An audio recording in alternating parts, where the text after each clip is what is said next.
ఇక దాంతోపాటు ఇంకొక ఎపిసోడ్ కూడా మీకు ఇక్కడ కనబడుతూనే ఉంటుంది, ఇది అందరూ కూడా చూడొచ్చు.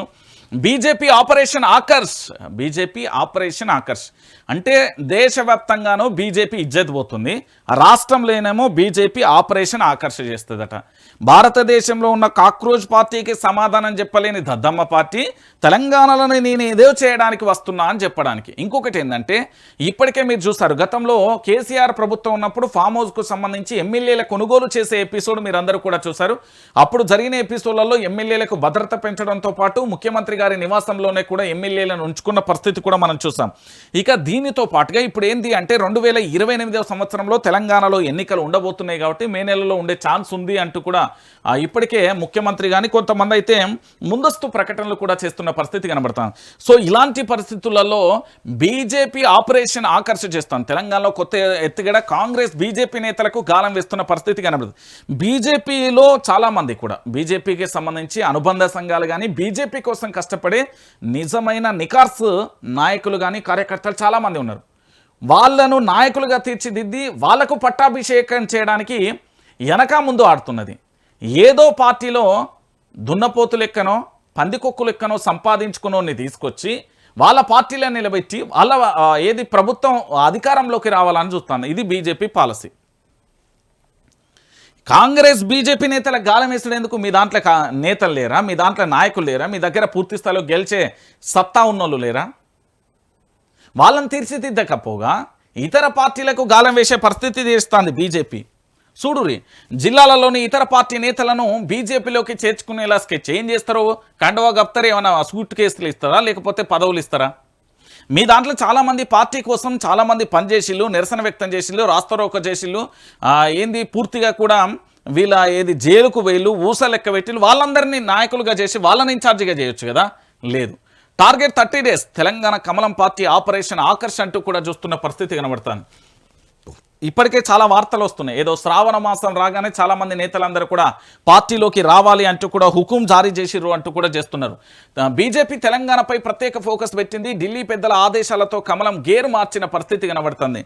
అంటే ఢిల్లీ పెద్దల ఆదేశాలు రానంత వరకు తెలంగాణలో ఈ పార్టీ చురుగ్గా లేదని వాళ్ళే చెప్పారు. ఒకటి అంటే ఢిల్లీ ఆదేశాలు ఇప్పటికే కాంగ్రెస్ పార్టీకి సంబంధించి ఢిల్లీ లీడర్లతో పెత్తనం తెలంగాణలో జరుగుతుందంటే రేపు పొద్దుగల మళ్ళీ బీజేపీ అధికారంలోకి వచ్చినా కూడా మన రాష్ట్ర హక్కుల కంటే వాళ్ళ యొక్క సొంత ప్రయోజనాలు ఎక్కువైతే అనేది మళ్ళొకసారి తేటతెల్లం కాబోతుంది. కాబట్టి బీజేపీకి సంబంధించి గత పార్లమెంట్ ఎన్నికలలో ఆశించిన మేర సీట్లను గెలుచుకున్న కమలం పార్టీ అసెంబ్లీ ఎన్నికలలో మాత్రం ఆశించిన ఫలితాలు రాకపోవడంతో ఈసారి ఎన్నికలలో అధికారం దిశగా బలపడాలని భావిస్తున్నది. ఢిల్లీ పెద్దల ఆదేశాలతో రాష్ట్ర నాయకత్వం ఆపరేషన్ ఆకర్ష్ పేరుతో రాజకీయ అస్త్రాన్ని ప్రయోగించబోతుంది. దీనికి టార్గెట్గా 30 రోజుల డేట్ ఫిక్స్ చేసుకున్నట్లుగా తెలుస్తుంది. ఈ 30 రోజులలో రాష్ట్రంలో ఆపరేషన్ ఆకర్ష్ అస్త్రాన్ని ఇతర పార్టీల నేతలపై సంబంధించాలని స్కెచ్ వేసింది. ఇతర నేతల మీద స్కెచ్ వేసిందట. దీని డెడ్లైన్ పెట్టుకొని రాష్ట్రంలో పార్టీ పునాదులను బలోపేతం చేసే పని జాతీయ నాయకత్వం చేసిందట. ఏం లేదు ఇక్కడ విషయం ఏంది అంటే జాతీయ ఇంటెలిజెన్స్కు సంబంధించి ఎవరెవరైతే తెలంగాణలో వ్యాపారాలు చేస్తున్నారో, తెలంగాణలో ఎవరెవరికైతే ఆర్థికంగా బలంగా సెట్ అయ్యారో, ఎవరెవరైతే వ్యాపారాలకి ఇబ్బంది ఆటంకం వాళ్ళకి కలిగించేసి నువ్వు బీజేపీలోకి రా, కండువ కప్పుకో, నువ్వు వాషింగ్ పౌడర్ నిర్మాణ లెక్క ఏదన్నా మరకలు ఉన్నా అన్నీ పోతాయి. ఇప్పుడు సెంట్రల్లో ఉన్న చాలామంది నేతలు కూడా గతంలో సిబిఐ దాడులు కానీ ఏసీపీ దాడులు కానీ లేకపోతే ఇంకో ఈడీ దాడులు కానీ ఇవన్నీ జరగలేదా? సో వాళ్ళందరూ కూడా పూర్తి స్థాయిలో కూడా ఏమైపోతున్నది అంటే ఇప్పుడు అందరూ కూడా వాళ్ళందరినీ కూడా భారతీయ జనతా పార్టీలోకి సస్తవా అనే రీతిలో చేర్చే అవకాశం ఉందంటే. ఇంకొక అంశాన్ని కూడా నేను చెప్తున్నా, ఒక పెద్ద బాంబే అనుకోవచ్చు. ప్రస్తుతం కాంగ్రెస్ పార్టీలో మంత్రిగా కొనసాగుతున్న వ్యక్తి ఆ మంత్రి పదవికి రాజీనామా చేసి బీజేపీలోకి కూడా వెళ్ళే ఛాన్స్ 100కు 100% ఉన్నది. తన వ్యాపారాలకు సంబంధించిన భయంతోనే బీజేపీకి వెళ్తున్నాడట. దానికి ముఖ్యమంత్రి పర్మిషన్ కూడా తీసుకున్నాడు అనేది ఒక రకమైన లోపల చర్చ జరుగుతుంది. అది నిజమెంత అబద్ధమెంత అనేది రాష్ట్ర ముఖ్యమంత్రి చెప్పాలి, ఆ మంత్రే చెప్పాలి. ఎందుకంటే ఇప్పటికే సోషల్ మాధ్యమాలలో చక్కర్లు కొడుతుంది అంశం. ఎందుకంటే ఆయన ఇప్పటికే గతంలో ఆ మంత్రి మీద ఈడీకి సంబంధించిన దాడులు జరిగినాయట, అనేక కేసులలో కూడా ఆయన ఉన్నాడు అనేది ప్రాథమిక సమాచారం. సో ఏమవుతుంది అనేది చూడాలి. మరి పార్టీ మారుతాడా, కాంగ్రెస్లో ఉంటాడా, అది పక్కన పెడితే. సో వీళ్ళు ఏం చేస్తున్నారంటే 30 రోజుల టార్గెట్ పెట్టిళ్ళు. వాళ్ళ వ్యాపారాల మీద పూర్తి స్థాయిలో దెబ్బ కొడతారు. అప్పుడు వాషింగ్ పౌడర్ లెక్క మళ్ళీ అందరూ కూడా శుభ్రపరిచి బీజేపీలోకి వెళ్తారు.